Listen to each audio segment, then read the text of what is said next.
Right. Hello. Good morning. Today, because you had two quite statsy lectures last week, which you probably noticed that. Probably don't need to tell you. We're again having a bit of a break from the stats to give you a week to sort of consolidate all of that in your practical classes, go over the material from last week. So hopefully, that gives you a bit of breathing space to get your head around it all.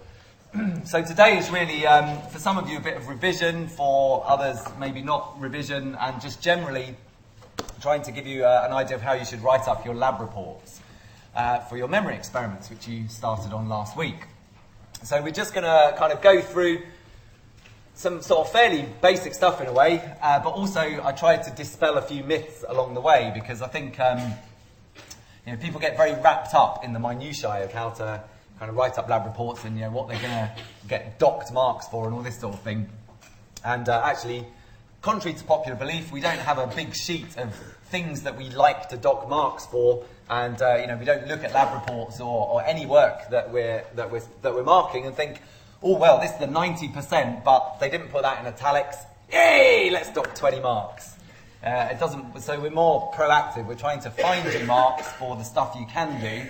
But the thing is, because with feedback and stuff, it's human nature, I think, to focus on what's wrong and not what's right. So a lot of your feedback often, I think, is focusing on the minutiae. So it's saying, oh, this is not an APA format, and so people become quite obsessed with that. But there is a bigger picture which I'm going to attempt to impress upon you.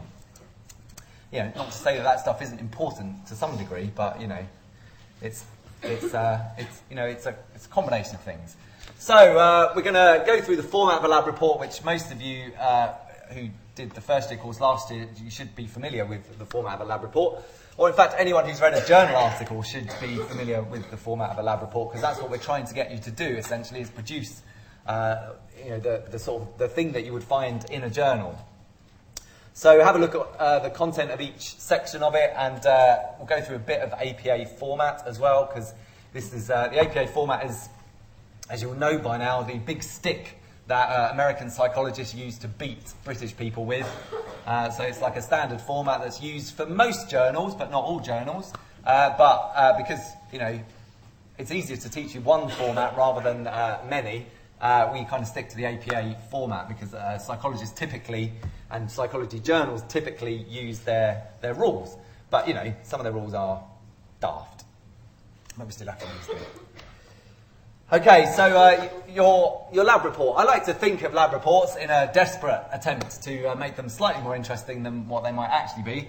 I think of a lab report, it's like a murder mystery. So when you read a journal article, it's not 10 pages of tedious shit about memory. It's a really fascinating murder mystery, essentially. That's how you should view it. And then once you're in that mindset, it all becomes a lot less painless. So what you're trying to do, in a way, is write a murder mystery, like an Agatha Christie or someone else who writes murder mysteries. So, to begin with, you need a title. So if you're writing a book, and not a crap book about SPSS, like a proper book that people actually want to read, if you're writing a book, you want a title or a summary that's going to draw people's attention in, but also tells them something about the book. So, you wouldn't have a title like, a really dull book about going to the corner shop or something. Even if your book was about going to the corner shop, you'd try and spice it up or something. So you'd say, like, The Mystery of the Corner Shop or something like that. Or if you're writing Harry Potter, you don't get, like, Harry Potter and the School, because that's a bit dull. You get Harry... I've suddenly realised I don't know the title of any Harry Potter books. There's something about a phoenix, isn't there? Yeah, exactly! How exciting is it? The Order of the Phoenix! And you're thinking, well... Is that a big phoenix coming down and giving you an order? Oi, go and get my groceries. Or is it a phoenix, who's in a kind of hierarchical order of beasts or something? I don't know. Is it a rule book written by... I don't know. I genuinely don't know. I've never read it. But anyway, it's exciting. Even I'm excited now. I might go and buy Harry Potter and the Order of the Phoenix, just because I'm so excited now by the title. So your title needs to sum up what you did. I mean, you can't lie. You can't say that, it's about something that it's not. But equally, there's nothing wrong with having a snappy title that kind of draws people's attention to what you're trying to do. Because essentially, your lab report or your journal article, it's trying to sell your science, your bit of science to the world. Because there's hundreds of journals. Each week, there's thousands of journal articles come out. And, scientists are trawling through all this dross, trying to decide what to read. So, it's not a bad thing to have something that kind of grabs their attention a bit. As long as you're not actually lying, because that will annoy them. Then, having come up with your title, or your summary, so a nice, snappy, succinct kind of summary of what you've done, you have an introduction. Now, an introduction is very much like what you get in a murder mystery, really. You're setting the scene. Who are the main characters in this area that you're writing about? So, I've probably never read any Agatha Christie. In fact, I'm pretty sure I haven't. I may have seen a film at some point in my life, possibly. But anyway, in my mind, all Agatha Christie novels involve butlers. I don't know why, but they just do. So who are the main characters? Well, there's probably a butler, because there's always a butler in a murder mystery. And, there's probably some affluent, young, attractive lady. Again, always are in the murder mysteries in my head. There's probably like a crazy old professor. Why not? Everyone needs a crazy old professor now and again. So you would set the scene. You bring in the characters. So in Harry Potter, which again I've never read, but I do know that Harry Potter he starts off as a small child and ends up as a slightly more sexualised child. By the 7th book, I don't know. He does something, doesn't he? Probably adult. I don't know. I saw a picture of the actor in a magazine, and he was in a play called Equus, which I remember seeing at school, and was slightly disturbing because it involved lots of naked people and horses. And I remember coming out of it at the age of whatever, just thinking, that's a bit weird. And then so I saw this picture of him, and he was a bit rippling actually. And I thought, I didn't expect that from Harry Potter. But he was also standing semi-naked next to a horse. I thought, that's going to ruin Harry Potter for so many people, I'm sure. For others, it will enhance it, no doubt. Anyway, I digress. So who are the main characters? So in Harry Potter's the main character. So, you'd have to describe him and, give a bit of background. He lives in a cupboard or something, doesn't he, to start off with? So you say, here's Harry, he lives in a cupboard. All feel sorry for him. But don't worry, because he's got magic powers. Woo! So it's the same in your lab report, really. You're writing about memory. Who are the main characters? Well, it might be Elizabeth Loftus, who, given this is recorded, I maybe shouldn't say anything, but may not be as exciting as Harry Potter, but she may be. I don't know. I don't know her at all. So she's the main character. Obviously, you don't want to talk about her living in a cupboard, even if she did, but you want to talk about her research. So you're setting the scene to say, well, here's what's been done. Here are the main things. Here's the theories that we have. Here's the background information to what I'm doing. So what do we know about these characters or these studies? What do they tell us? And also, where are you've got to, basically there's a gap. There's a gap that your experiment's filling. And just like in a murder mystery, there's little gaps to the story that entice the reader in. And you're trying to do that. You're trying to show, well, look, here's an exciting gap. Here's something we don't know about memory. Off we go. Here's our study. Everyone's excited. So your method section, that's really where you describe the murder. And, method sections are not the most enjoyable to write, it has to be said. So if you can think of it like describing a murder, it might be more interesting. So it's all about, first of all, who was murdered. In the case of my research, it's generally just science is murdered. But, you might do better research than I do. So who was murdered? What was the murder weapon? What was the apparatus of your crime? So, were your participants bludgeoned to death with rapid presentations of words? Were their brains evaporated by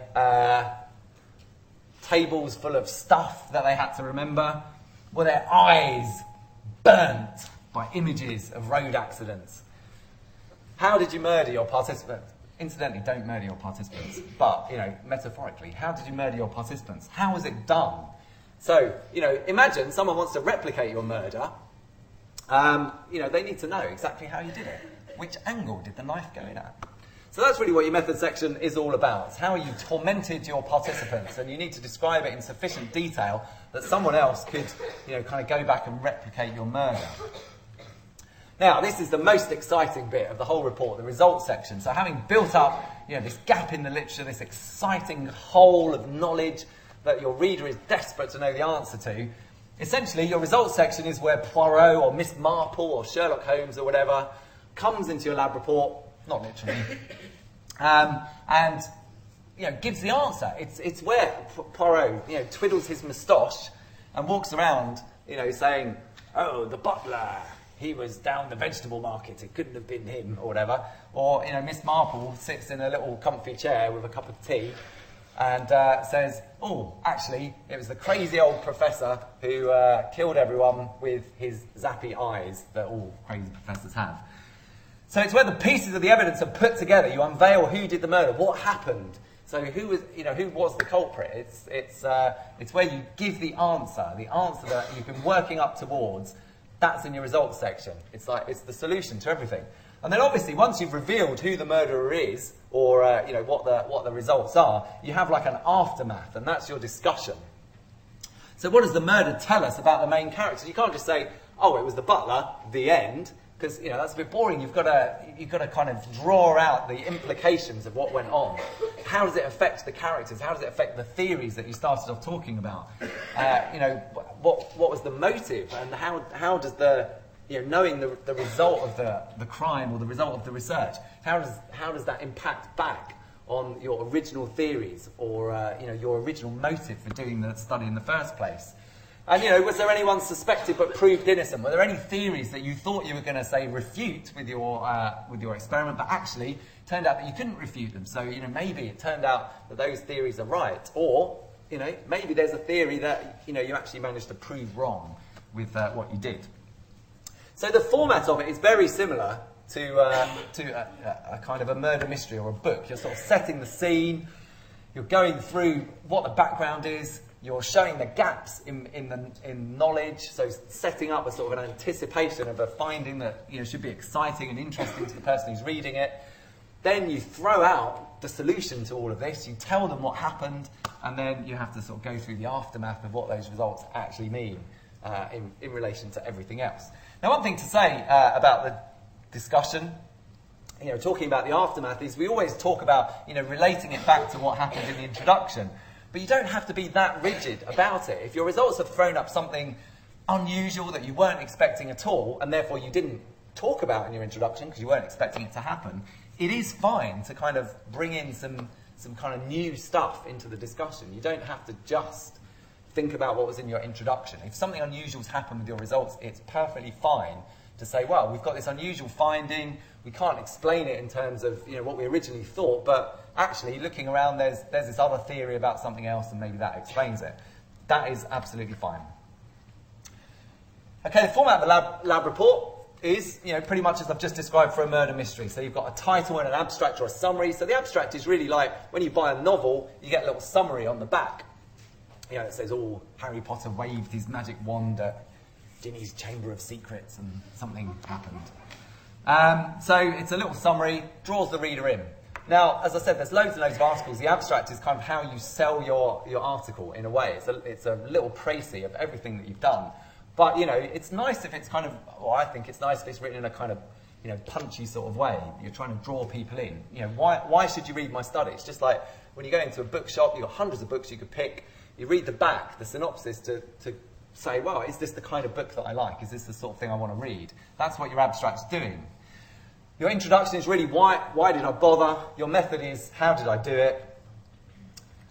How you did it is going to include a number of sections, typically a participant section. Apparatus, materials and stimuli. Well, I'm going to show you some examples of actual papers and you'll see that there's variation in what people actually put in their method. But you could consider those sorts of sections. Sometimes you see a design section, sometimes you don't.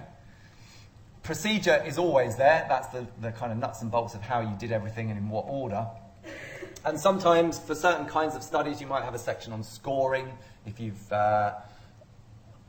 collected, say, observational data, for example, a section on scoring would be pretty important, so people know how you translated your observations into numbers. Your results are what you found, and your discussion is kind of, why is it interesting? So why is your finding, well, your finding might not be interesting, but even if it's not interesting, you've still got to kind of say, you know, what it means within the context of why you did it in the first place. Obviously, you need a reference list at the end, and may or may not need appendices. I think typically for these lab reports, people do use appendices, but it's not the law that you have to. But most of you, I guess, will have stimuli, pictures, or questionnaires or whatever that you may wish to put in appendices. And obviously that's quite useful, potentially, for your markers. So having said all this, I'm going to... You may wonder why there's a big snail on this slide. You may well wonder that. And in fact, I would have wondered it had I actually noticed it. Now, the snail is there. That snail is the snail of sense. And what he should do, you should always have the snail of sense in your mind. Even if you can find a snail, put one on your hand. And then whenever you look at it, you can think, snail of sense. Now, what the snail of sense is there to do is to make you think about being sensible about how you apply the rules that we give you about writing lab reports. Because we give you rules to try and make things kind of easy in a way, because, it gives you a sort of a recipe book to follow. But, rules are, they're not exactly there to be broken, but they're flexible, and they're probably more flexible than we perhaps let on sometimes. So the snail of sense is really just to say,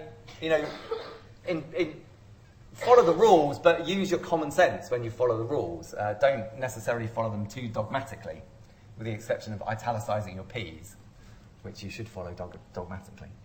Now, I picked a snail because it begins with the letter S, but also I quite like snails because they got that funny eye thing going on, which I kind of really wish I could do at some level. It would really freak you out if my eyes suddenly came out in big stalks. That would really impress you, wouldn't it? It'd impress you a lot more than my lectures. You think, oh, our lecturer, his eyes come out in stalks. It'd be great for parties and Halloween and everything. Anyway, so I'm going to show you, I know you can't read this, you're not supposed to be able to read this, I'm just going to highlight a few things. So first of all, this is a paper. This is actually one of my papers, and it's from an APA journal. And all the ones I'm going to put up have in common that they're from an APA journal. So they have to follow the APA rules. So these are papers published in journals, published by the APA, and so therefore must be sort of correct by APA standards or whatever. So the first thing I want you to note, so this is my paper, and I've got a method section, right? And within my method section, I've got participants, which, I can't imagine a situation where you wouldn't have participants. But in my materials section, here, I've got all sorts of subheadings. So my materials, contain lots and lots of things. So we had some pictures of animals, so we've got a section on those, so a section called animals. We had some verbal information that we gave to children, so that's under another subheading. We've got a questionnaire here that we used, so we've described that questionnaire. So within our materials, we've created our own subheadings, and that's fine. There's nothing in the APA guide that says you have to have a section on animals, because that's, obviously ridiculous. That's just peculiar to our study. So within our materials section, we've used the snail of sense to, to sort of break the information down sort of sensibly so that the reader can kind of follow it in a fairly logical way. And then we go on to describe some other tasks. This is still within the materials section, so our materials section is actually very long. These are all different kinds of measures that we use. So we used an approach task, we used a reaction time task, we used another questionnaire, and we used a measure of the children's vocabulary. So we've got lots and lots of subsections within our materials, and that's fine. And then we have a big section on procedure at the bottom. So the procedure, as I said, is always going to be there because that's the nuts and bolts of how you did things. But then again, moving through, we've got two other sections. So this is outside of our materials. So we've done with our materials, we've described them all, but we've then got a section called follow-up period. Now, there's nothing in the APA guide that says have a section called follow-up period, but this was a longitudinal study, so it was important for us to talk about how we followed up the children over, I think it was a 6-month period. So we created our own section. Again, nothing happened. The world didn't explode. The chief of the APA didn't come to my house and crap on my doorstep for not for creating this new section. It's all fine because it was a sensible thing to do. And similarly, we had a section on debriefing. Because it was a study with children, the debriefing procedure was quite important. It was quite important for readers to know that we'd done a sort of a full and complete debrief. However, for like a memory experiment, you probably wouldn't do a debrief section. But my point is, you apply the rules in a flexible and sensible way. And in our case, it was sensible to add in these other sections. Equally, when it came to our results section, we split our results into a section on the questionnaire measure, section on the measure that use reaction times, and so we had subsections. So again, like your results section, it's perfectly fine to split it into subsections if that makes sense. If you've got different measures that you've used and it's just going to confuse the reader to have it all bunged in one section, then it's fine to partition it. You've just got to use your common sense a bit. Here's a different paper by, not by me, but still in an APA journal. And I've put this up to highlight that it's really quite different to the one that I've just shown you. Again, they have a participant section at the top, a fairly brief one, it has to be said. But then they've got apparatus and materials as a section in its own right. They've lumped their apparatus and materials together into one thing. They've got no subheadings. I had loads of subheadings in my materials section, but they've just chosen to write it as a continuous piece of prose. Possibly because they maybe didn't have as many tasks as me, or they just thought that it kind of flowed better not to keep breaking it up with headings. But again, this is just showing that you can apply the rules in a flexible way. So I had a material section with lots and lots of subheadings. They had a material section with no subheadings at all. And both are published in APA journals. Similarly, this is another paper entirely from the other two. They have down here, which I know you won't be able to read, but they have a scoring section because it was observational data and they needed to kind of say how they actually coded those observations. So they had a scoring section within their procedure, but we didn't at all, and neither did the other paper that I just showed you. So they've got a procedure, and then after their procedure, they talk about their scoring as well. And again, in their results section, they've used subheadings. They've got some questionnaire data and then some other kind of task. So they've broken down the results into subsections. So I'm just showing you that even within 3 different papers, all published in APA journals, all following APA rules, even within those 3, there's enormous differences in how they're reported and whether they use subheadings, what sections they actually have in their method section are not consistent across those 3. So you've got to use your common sense and apply the rules, but apply them in a sort of flexible and sensible way.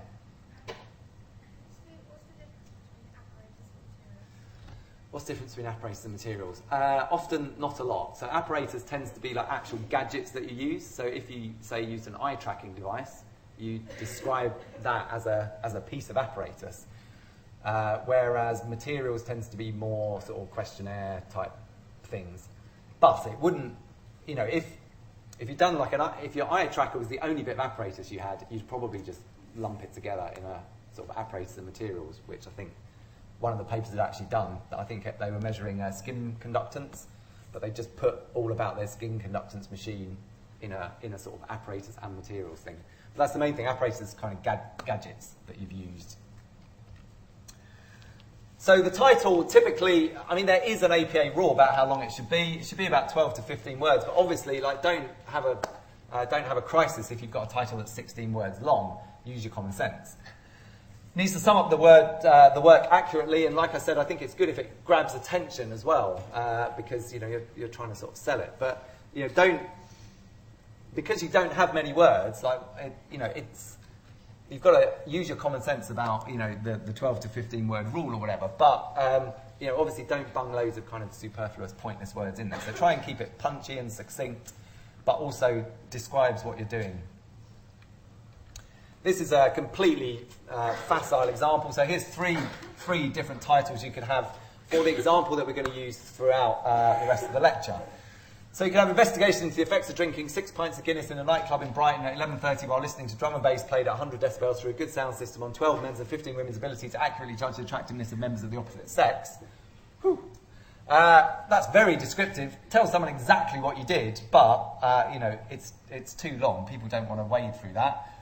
This is, a kind of a punchier way to put it. So the beer goggles effect, that drags people in. So they think, oh, beer goggles effect, that sounds interesting. And then you get a proper description of what you did. So the effects of alcohol and lighting on attractiveness ratings of the opposite gender. That really pretty much sums up exactly what this study involves, as you will see. And then if you just had something like the beer goggles effect, that's probably not descriptive enough, because if you don't know what the beer goggles effect is, you're not really going to know what the study's about. And also, the study is about a very sort of specific scenario involving the beer goggles effect. So you need to, hit the right kind of level, really, in terms of giving a good picture or an accurate picture of what you did. Like I said, I think it's nice to have sort of punchy titles that grab people's attention. There may be people that disagree with me on that, but, I think it's a good thing. The abstract is a summary. So, just like I said, with the back of a novel, if your description of your book is rubbish, no one's going to read it. And it's the same with an abstract. It needs to kind of really tell people what you did, a nice kind of succinct summary of things. Needs to be under 150 words. But again, if it's 151 words, really, you need to apply your common sense to some extent. I mean, the main thing is, really, and even, so APA have a rule, and in theory they apply that rule, ruthlessly, so they'll actually count the number of words, and if you've got too many, they make a fuss about it and ask you to be more succinct. But, the reality is, if you read through APA journals, you would find abstracts that were kind of slightly too long, I'm absolutely sure. But the point is, if you're going over that sort of amount of words, you can probably write it more succinctly. So, you should try to keep under it, but mainly as an exercise in kind of good writing and concise writing. I would always write the abstract as the last thing that you do, rather than the first. So even though it comes first in the report, I would always write it last, when you know what your discussion's going to say, you know what your results are, you know everything. So, I know you could still write it first, knowing all those things, but I think having, for example, written your discussion, you're in a much better position to kind of know how to pitch your abstract. So it needs to cover, in sort of a sentence, the motivation for your study, a summary of the methods that you've used, the main findings, and something about how they were analysed, but you don't need too much detail on that, and the importance of the results. Now, if you read journal articles, you'll see time and time and time and time again, people ending their abstracts with the phrase, or a similar phrase, these results will be discussed. Well, of course they'll be discussed. There's a discussion section. What else do you think they're going to do? It's a completely pointless and stupid way to end an abstract. So you can now all go and find a paper that I've written that says the results will be discussed. Come say, Andy, you're a stupid person. You've written that at the end of your abstract. But the thing is, it's an easy thing to do when you're rushing and writing and you think, I don't want to think about it, but I know I've got to say something about my discussion, and we've all done it, and lots of scientists do it all the time. You just put this stupid thing, like the results will be discussed. But it's much, much better if you can actually sort of say what your main kind of theoretical finding is, if you like, or the main discussion point, and have that as your last sentence. It will have much more impact than just saying, I'm going to discuss these results, because it's bloody obvious that you're going to discuss your results. So an example of an abstract around this beer goggles effect example. So you start off a sentence or maybe two sentences about the theory. So in completely imaginary theory is ugly 1993 has shown that the propensity to misclassify members of the opposite sex as attractive is increased in nightclub settings. So that basically tells you there's this other study, there's a theory or there's some results that show that there's the beer goggles effect.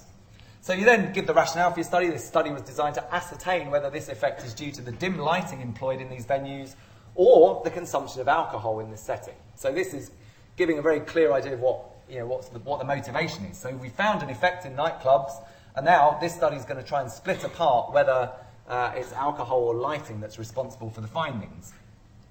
You then have a sentence or two about your method. So ratings of the attractiveness of a set of stooge participants were taken in both a well-lit and dimly lit nightclub by both sober and drunk participants. That's one sentence, and that completely tells you what the design of the study was, pretty much. So there were well-lit and dim-lit conditions, there were sober and drunk conditions, if you like. So basically it's a 2x2 design without without having to kind of formally say what the design was. So, that's a good way to sort of represent your methods. Just try and think of a sentence that kind of conjures everything up, not necessarily involving too much jargon. Then say something about the results, so a two-way ANOVA, which we haven't covered yet, but we will. That tells people how you analyse your data. Revealed a significant effect of alcohol consumption, but not of the lighting used. Again, one sentence tells you how you analyse the data. It tells you there was a main effect of alcohol. It tells you there was not an effect of lighting. So you've basically got your results summed up in a sentence. And then, rather than saying we're going to discuss this, we've written something like, the results suggest that contrary to Ugly's hypothesis, so you already know, well, Ugly's been disproved, dim lighting does not contribute to the inflated attractiveness of opposite gender mates. Instead, these ratings are influenced solely by alcohol intake. So, again, that's a much more useful ending to the abstract because it sums up what the main finding was, and it also places it, it tells you something about the original theory being wrong. But, it's not going into massive detail. It's just, it's just sort of like, wham, there's my main thing. All right. Okay, so your introduction. Should answer two questions. What's been done before and what's the point of your present study? So in terms of the point of your present study, it may be that past research is problematic for some reason. So, there are questions that are still to be answered. And generally speaking, your introduction should take the shape of a funnel. So you start, just like an essay really, you start quite generally. So you talk about, the sort of the main problem that you're researching. So, for example, I researched child anxiety. Probably 99% of my papers will start off with a sentence along the lines of, child anxiety is a very prevalent and distressing disorder. And then I'll have some statistics, like it affects X many percent, 4% of the Western population, and, blah, blah, blah, blah. So you're starting off quite generally. So yours will be like, if you're doing something about memory bias or memory implanting or something like that, you'll say, memory implanting is la, la, la, la, la. It's important for this reason. So you start off very general, and then you start getting into the specific studies that are leading towards the experiment that you did. And then at the end, at the point of your funnel, you should end with your hypotheses. But you'll notice that hypotheses in journal articles are very rarely stated as, hypothesis one was. Sometimes they are, but they're generally stated much more informally. So, things like, we predict that, la, la, la, la, la. And, that's stating a hypothesis, but in a more informal way. And that's what we're aiming for now, is to try and get you sort of telling people what you did and why you did it and what your hypotheses are, but written in a less, not in a sort of really tedious formal hypothesis one is da-da-da, hypothesis two is da-da-da. In first year, we use that format a bit more because we actually want you to kind of think about your hypotheses. But, the reality is you don't normally list them quite such a listy sort of way. So in this example, the kind of structure we might use, first of all, defining what the beer goggles effect is, why it's important, maybe what its social impact is. So it's just a short paragraph that tries to convince people this is an important effect that's worth studying. But then we want to start getting down to the nitty-gritty of, because there's probably going to be like 400 studies done on the beer goggles effect. You can't talk about all of them. So you start then talking about the key studies that are kind of leading you logically towards why you did your experiment. And you can describe them, in a bit of detail and with a sort of critical eye as well. So we described the relevant previous research and what it's told us about the beer goggles effect. And this could and probably should, in most cases, include some theory about why it happens. You then might describe some of the problems. If it's the case that your research is being driven by problems with previous research, then obviously you're going to need to talk about what those problems are, what those limitations are. But at a more general level, you're going to explain what the unresolved issues are. So what hasn't been shown, or are there some results that you've just described that are ambiguous for some reason, or could be explained by two competing hypotheses? What is it? Why are you doing what you're doing? And then you need to describe how you're going to resolve that issue, or how you're going to overcome those limitations. So why it is that you're going to kind of move forward. Now there's, on the Study Direct site, there are 3 example lab reports that got different marks, and I've annotated them all. So the idea is you can download them, have a read, see what mark they got, see why they got the mark they got, and also see lots of comments from me in the margins. One of them on there is it got 68%, and it was actually pretty well written and a pretty good lab report. Where it mainly fell down was they didn't, at the end of their introduction, they didn't really filter their introduction into a solid rationale for what they did. So I think if memory serves correctly, they were doing like a sort of memory bias thing, but rather than using a road traffic accident, they used a mugging or something. And, it's fine as an idea, but there was nothing in the introduction that kind of said why using a mugging would be an interesting thing to do, why you'd expect different results with a mugging rather than a road traffic accident or anything like that. So it was kind of like a really nice overview of the literature, and then, oh, by the way, we're going to use a video of a mugging instead. And it's like, well, why? Why? What's that going to tell you that the other research hadn't? So that, I'm just pointing out is the main reason why that didn't get a first, for example. So it is kind of really important to have your rationale sorted out. And then when you get to your hypotheses, try to state them, like I said, informally. So something like this study looks at whether the amount of alcohol drunk and the lighting levels has an effect on the ratings of attractiveness of potential mates. So that's a nice informal way of kind of rounding up what your study is doing. And you might also then have a prediction, an explicit prediction, something like alcohol is expected to reduce the attractiveness of the selected mate and dim lighting is expected to enhance this effect. That's stating two hypotheses, but in a very informal way. So you're not just saying like hypothesis 1, hypothesis 2. Excuse me, can you two stop talking, please? Because it's really distracting, if that's okay. You don't actually have to be here. So if you want to talk, there's a coffee bar out there. And you can go and have a coffee. And it'll be much more enjoyable for all concerned. So the method section needs to provide enough information for someone to replicate the study, and you should try not to include superfluous information. So you need to have enough detail that people can replicate it, but not so much detail that they're getting bogged down in kind of insignificant things. Participants, you should say who was tested, from where did they come, were they students, were they people you grabbed off the street, were they children, well, it won't apply to you in this particular situation, but were they children in a school, or kids in a nursery, whatever. Relevant demographics, age, gender. For this report, again, it's mainly going to be age and gender that you're going to report. But for sort of third-year projects, bear in mind that if you're working in schools or anything like that, some general demographic information about the school can be very helpful as well, like the kind of social area it's in or what its Ofsted report was like, things like that.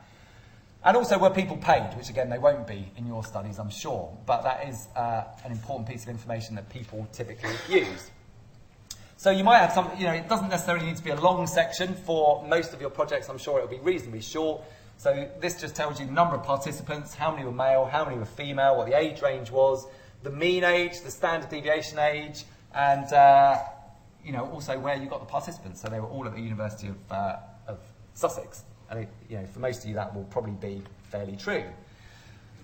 Materials and apparatus, they're the tools or the murder weapons of data collection. So did you use any computer programs? Are you presenting your slides on using PowerPoint or using a PC, using a Mac or whatever? So we need to know what you used, what programs you used. Did you use pen and paper questionnaires, in which case probably put the questionnaires in the appendix. And you need to provide information about whether those tools are reliable. So if you use a standardized questionnaire of something, it's a good practice to quote some standard information about those. So, for example, say you use the Spielberger Anxiety Inventory, you would try to cite some previous research that shows that the Spielberger Anxiety Inventory is a reliable tool and a good tool to use within this context.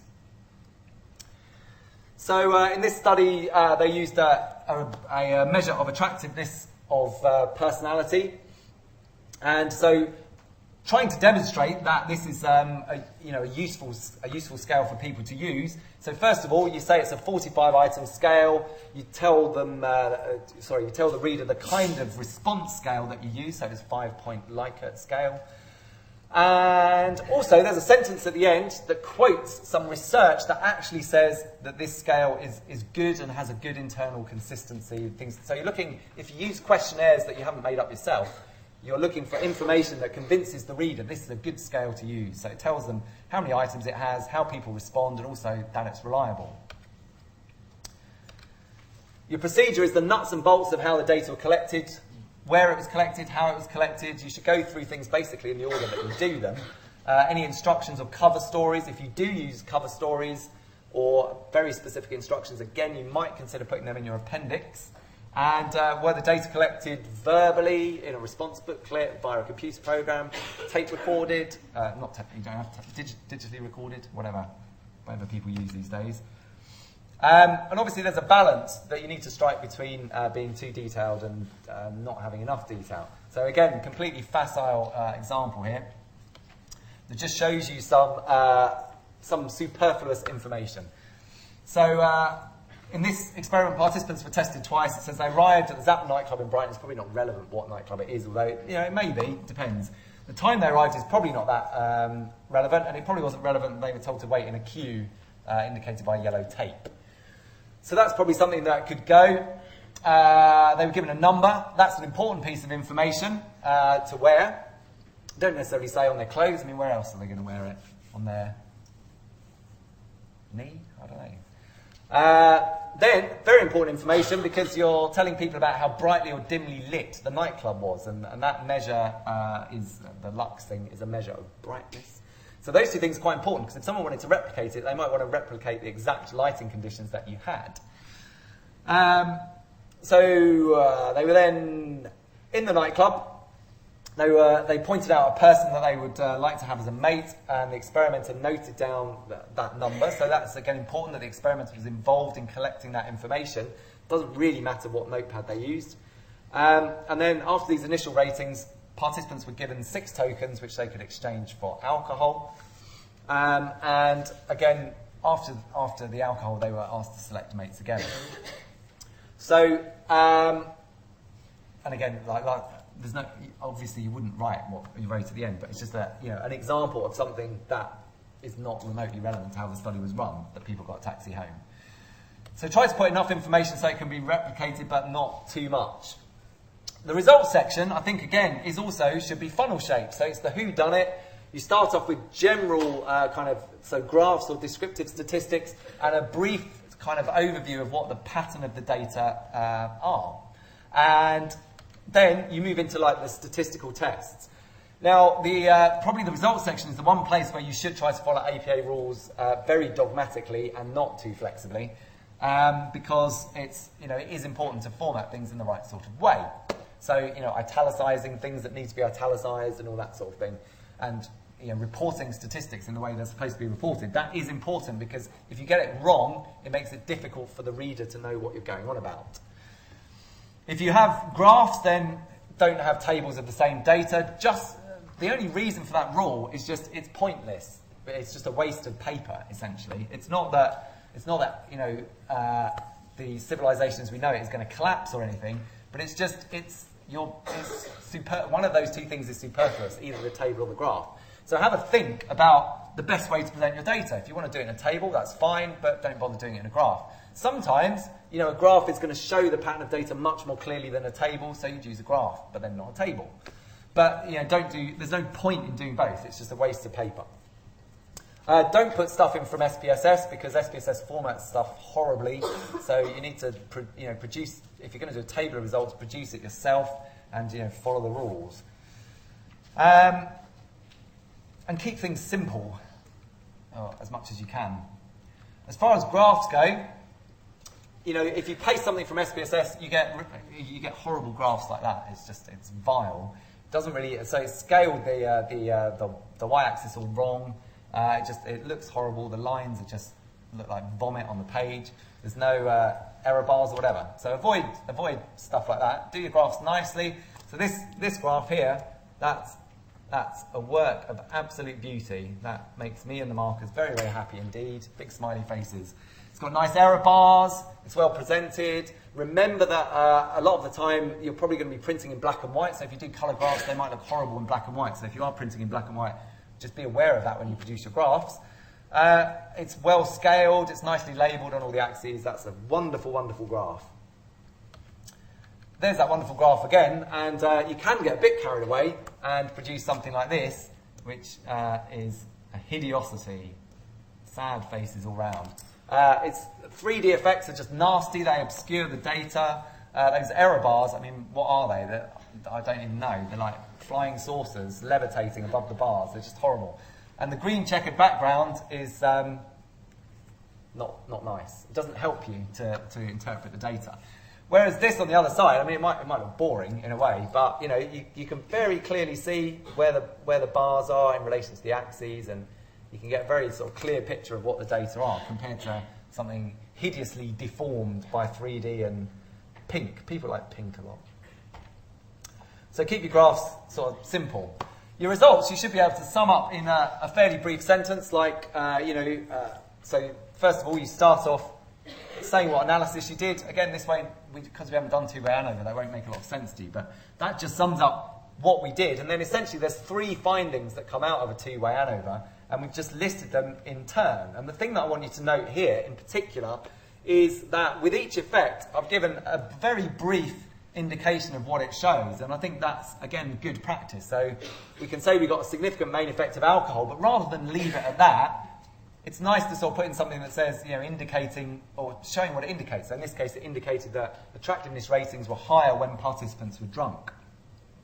Then we move on to the next finding, which was an effect of lighting, and then the next finding, which was an interaction between the two, which, again, we're going to come on to all of this in a few weeks. So the effects themselves are not so important in this lecture, just the fact that I've reported them systematically.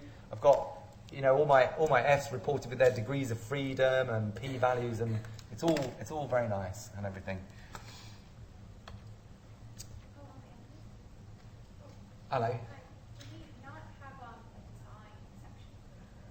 Well, the three papers I put up did not have design sections, so that's a situation where you have to use your initiative a bit. So it may make sense to have a design section, but it's not the law that you have to have one. Because that was one of the things like you were last year. So it's, by all means include one, but you don't have to. So your discussion, always start with a summary of your findings. If you read journal articles, typically the discussion section says, the main findings were 1, 2, 3, or whatever. So start with a summary of your findings. That's a useful way to just remind people of what your main points are. Then move on to the implications. So typically, if you've got two findings, for example, you then discuss each finding in turn in a bit more detail. You need to remember to think about theory. That's another thing people fall down on a lot. So is the theory, has it supported the theory from your introduction? Have you found anything weird that you can't explain with the material in the introduction? If you have, as I said, it's fine to bring in some new material, as long as it's relevant and it's explaining the results or the data that you actually got. So try to think about theory. And also you should sort of then end off your discussion with some talk about the limitations of the study. So what were your limitations and what impact might they have had on the results? Again, the thing people typically do here, even in published papers, is focus on sort of fairly trivial things. And like my sample size wasn't big enough. Well, it's kind of it's a really easy thing to put in a limitation section, but not really very interesting. The fact is, if you found significant results, then your sample size was big enough, and you don't need to. It's actually kind of wrong to say that your sample size wasn't big enough.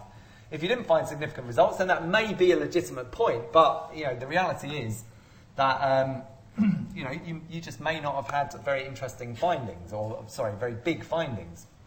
So try to think about what the actual procedural limitations were, and try to avoid, if you can, the kind of stock things that everyone sort of puts in. So think about how you operationalise your study. Were there problems with that? And try to focus on the things in your procedure that may have actually influenced your data. So it could be that the whole idea was just not very good in the first place, and in which case that's fine. Put it down as a limitation. Could be the way you operationalised the idea wasn't very good for some reason, or you noticed while doing the experiment that you had so many items in your memory list that everyone fell asleep or something. That would be a legitimate limitation, and you could then move on to talk about how to kind of overcome it. So, you also need to ask what questions are still left unanswered. And so you need to talk about what your sort of future operations are, what questions still need to be done, and leave people with kind of a few ideas about how to move things forward. Okay, having done all that, you should all be able to get first class marks, hopefully.